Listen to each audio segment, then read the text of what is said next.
हमारे साथ एक और खास मेहमान जुड़ गए हैं, इंटरनेशनल अफेयर एक्सपर्ट हमारे साथ जुड़ गए हैं अमित बंसल जी। आपका बहुत इस्तकबाल है सलाम टीवी में।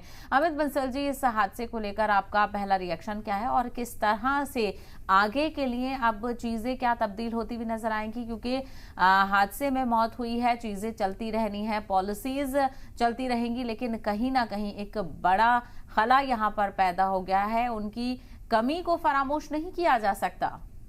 देखिए साहबा, सबसे पहली चीज़ जो भी यहाँ नज़र आती है कि जो ईरान के राष्ट्रपति की जो मौत हुई है, उनकी ईरानियन पॉलिटिक्स में इंपॉर्टेंस क्या थी।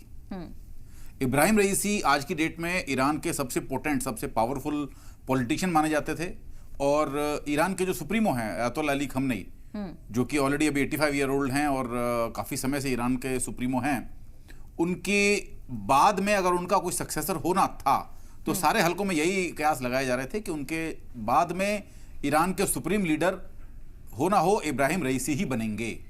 तो ऐसे में उनका मरना एक बहुत बड़े किसी भी तरह की कॉन्स्पिरेसी की ओर इशारा करता है। और चूंकि आमतौर पर हम देखते हैं कि जो हेड ऑफ द स्टेट्स होते हैं, प्रेसिडेंट्स होते हैं, प्राइम मिनिस्टर्स होते हैं, उनके जहाज इस तरह से क्रैश नहीं होते। दूसरी बात, अगर हम देखें जो इसकी थ्योरीज अभी इवॉल्व होकर के आ रही हैं, अगर हम इसकी क्रैश साइट को हम मैप करते हैं कि जहां पर क्रैश हुआ, वो जगह जो बताई जा रही है वो एक डिजमार फॉरेस्ट है, जो कि ईस्टर्न अजरबैजान प्रोविंस में एक पहाड़ी इलाका है। और डिजमार के फॉरेस्ट जो हैं वो अजरबैजान के बॉर्डर से और आर्मीनिया के बॉर्डर से मात्र 30 से 40 किलोमीटर दूर हैं। तो अगर आप, और जबकि आपको पता है कि अजरबैजान और आर्मीनिया के बीच में लड़ाई है और एक कॉन्फ्लिक्ट चल रहा है, तो ऐसे कॉन्फ्लिक्ट जोन के आसपास में क्रैश होना, ये एक और कॉन्स्पिरेसी की तरफ इशारा करता है। ईरान का इन्वॉल्वमेंट हमास के साथ होना, जिसकी वजह से इजराइल उसके एंटी था, इजराइल ने पिछले दिनों ईरान के ऊपर हमले भी किए थे, वो एक दूसरी कॉन्स्पिरेसी है। अमेरिका और ईरान के जो संबंध हैं पहले से ही खराब चल रहे हैं न्यूक्लियर डील के ऊपर और काफी समय से, तो ये अपने आप में एक तीसरी थ्योरी है। चौथी थ्योरी चल रही है जिसमें लगातार हुती जो विद्रोही हैं यमन के, उन्होंने रेड सी में लगातार अटैक किए, कई सारे जहाजों के ऊपर हमले किए, मिसाइल हमले किए, ड्रोन हमले किए।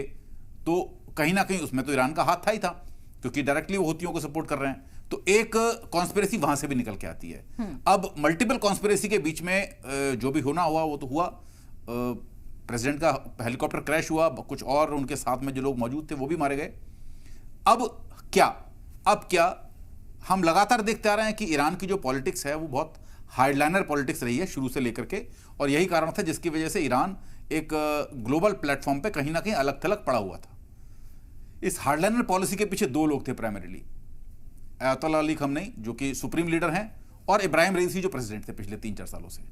तो अब इब्राहिम रईसी के जाने के बाद जो ईरान की हार्डलाइनर पॉलिटिक्स है उसके ऊपर क्या असर पड़ने वाला है, किस तरह से ईरान अपना प्रोजेक्शन वर्ल्ड पॉलिटिक्स के ऊपर करेगा, और ईरान के सपोर्ट के लिए कौन कौन सी ताकतें सामने आएंगी।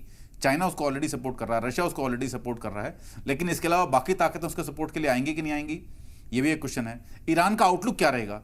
क्या प्रेसिडेंट के मरने के बाद ईरान इस तरह से, जिस तरह से हुतियों को सपोर्ट कर रहा है, जिस तरह से हमास को सपोर्ट कर रहा है, जिस तरह से सीरिया में लोगों को सपोर्ट कर रहा है, जिस तरह से हिजबुल्लाह को सपोर्ट कर रहा है, क्या वो इस तरह से अपने सपोर्ट को जारी रखेगा? क्या ईरान की जो कुछ फोर्स है उसके ऊपर किसी तरह का लगाम लगेगी? तो ये बहुत सारे सवाल हैं जिनका आंसर आने वाले समय में ही पता लग पाएगा। और आने वाले समय में पता लग पाएगा कि जो इब्राहिम रईसी के सक्सेसर हैं, अभी जो वाइस प्रेसिडेंट हैं, और 50 दिन के बाद इलेक्शन में जो प्रेसिडेंट चुना जाएगा, उसकी किस तरह की नीतियां रहेंगी और किस तरह से वो ईरान का प्रोजेक्शन दुनिया के सामने कर पाएगा, यह भी सवाल है जो कि लगभग 50 दिन के बाद खुल पाएगा।